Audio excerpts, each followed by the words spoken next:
ಒಂದು ಮನೆಗೆ ಹೋಗಿದ್ದೆ.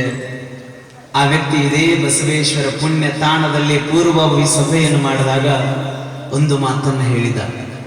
ಹೇಗೆ ಹೇಳಿದ? ಕೊಟ್ಟ ಮಾತನ್ನ ನಾವು ಹೇಗೆ ಉಳಿಸ್ಕೊಳ್ಬೇಕು ಅನ್ನುವಂಥದಕ್ಕಾಗಿ ಆ ವ್ಯಕ್ತಿಯನ್ನು ನಾನು ಈ ವೇದಿಕೆ ಮುಖ್ಯವಾಗಿ ಸ್ಮರಿಸ್ತೇನೆ. ಇದೇ ಗರ್ಭಗುಡಿಯಲ್ಲಿ ಮೊದಲನೇ ಹಂತದ ಸಭೆಯನ್ನು ಮಾಡಿದಾಗ ಇಡೀ ಸಮಾಜದ ಎದುರಿಗೆ ನಿಂತು ಒಂದು ಮಾತು ಹೇಳಿದ. ಆ ಹಾಸ್ಟೆಲ್ ತಯಾರಾಗಬೇಕಾದ್ರೆ ಅದರ ಒಂದು ಗ್ರಂಥಾಲಯದ ಕೊಠಡಿಯನ್ನು ನಾನು ಕಟ್ಟಿಸಿಕೊಡುತ್ತೇನೆ ಅಂತ ಇದೇ ಬಸವಣ್ಣನ ದೇವಸ್ಥಾನದೊಳಗೆ ಆತ ಹೇಳಿದ್ದ. ಆಮೇಲೆ ಹುಡುಕತ್ರಿ ಈಗ.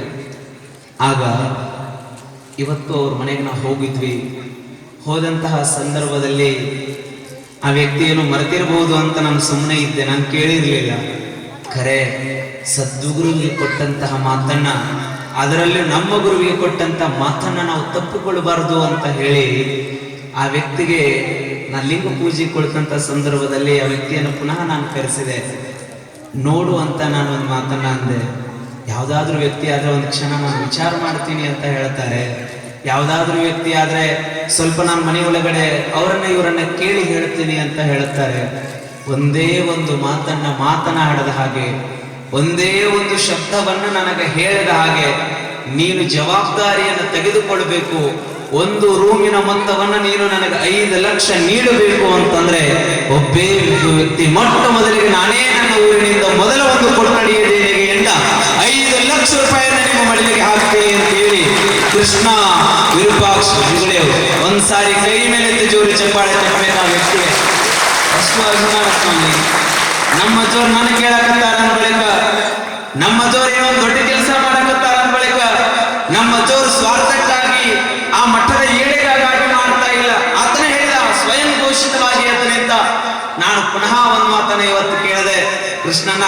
ಹೇಗೆ ಅಂತಂದ್ರೆ, ಬುದ್ಧಿ ಒಂದು ರೂಮಿನ ಖರ್ಚು 5 ಲಕ್ಷ ನಾನು ಮಾಡ್ತೇನೆ, ನೀವೇನು ಚಿಂತೆ ಮಾಡಬೇಡ್ರಿ, ನನ್ನ ಸೇವೆ ನಿಮ್ಮ ಮುಡಿಗೆ ನಾನು ಅರ್ಪಣೆ ಮಾಡ್ತೇನೆ ಅಂತ ಹೇಳಿ 5 ಲಕ್ಷ ರೂಪಾಯಿಗಳನ್ನ 500 ಬಡ ಮಕ್ಕಳ ಬದುಕಿಗಾಗಿ ಆತನಿಗೆ ಮಾಡಿದ್ದಾನೆ ಅಂತಂದ್ರೆ ಆತನಿಗೆ ಜೋರಾದ ಚಪ್ಪಾಳೆ, ಕೈ ಮೇಲೆ ಜೋರು ಚಪ್ಪಾಳೆಯನ್ನು ತಟ್ಟಿ ಆ ಮನೆತನಕ್ಕೆ, ಆ ಮಕ್ಕಳು ಎಲ್ಲಿವರೆಗೆ ಅಲ್ಲ, ಆ ಹಾಸ್ಟೆಲ್ ಎಲ್ಲಿವರೆಗೆ ಇರ್ತದೆ ಅಲ್ಲಿವರೆಗೆ ಅಲ್ಲ. ನಾ ಹೇಳ್ತಾ ಇರೋದು, ಆ ನೆರಳಿನಲ್ಲಿ ಕಲಿತಂತ ಮಕ್ಕಳು ಎಷ್ಟು ಜನ ನೆರಳಿನೊಳಗೆ ಇರ್ತಾರ, ಅವರ ಇರುವರೆಗೆ ನಿಮ್ಮ ಮನೆ ನೆರಳಿನೊಳಗೆ ಇರ್ತದೆ ಅಂತಕ್ಕಂಥ ಮಾತನ್ನು ಈ ಸಂದರ್ಭದಲ್ಲಿ ನಾನು ಅಲ್ಲಮನೊಂದಿಗೆ ನಿಮಗೆ ಮಾಡಬಹುದು ಭರವಸೆಯನ್ನ ಅಂತರಪೂರ್ವಕವಾಗಿ ನಾನು ನಿಮಗೆ ಈ ಮಾತನ್ನು ಕೊಡ್ಲಿಕ್ಕೆ ಇಚ್ಛಪಡ್ತೇನೆ. ಕಾರಣ ಎಂತ ಭಕ್ತಿ ಸ್ವಾಮಿ. ಒಂದು ಮಾತು ಗುರುಗಳು ಹೇಳಿದ್ರೆ, ಒಂದು ಮಾತು ಗುರುಗಳು ನಮ್ಮ ಮಡಿಗೆ ಬಂದ್ರೆ ಎಷ್ಟೋ ಜನ ವಿಚಾರ ಮಾಡ್ತಾರೆ. ಭಗವಂತನ ಕೊಡಬೇಕಾದ್ರೆ, ನೀಡಬೇಕಾದ್ರೆ ಭಗವಂತನ ಪರೀಕ್ಷೆ ಕಾಲಘಟ್ಟ ಅಂತ, ದೇವನ ಪರೀಕ್ಷೆ ಕಾಲಘಟ್ಟ ಅಂತ. ಅದಕ್ಕಾಗಿ ಬಸವಣ್ಣ ಬಹಳ ಚೆನ್ನಾಗಿ ಒಂದು ವಚನವನ್ನ ಬರೆಯುತ್ತಾರೆ. ಜಂಬೂ ದ್ವೀಪನವ ಕಂಡ ಪೃಥ್ವಿಯೊಳಗೆ ಕೇಳಿರಯ್ಯ ಎರಡಾಳಿನ ಭಾಷೆಯ ಕೊಲ್ಲು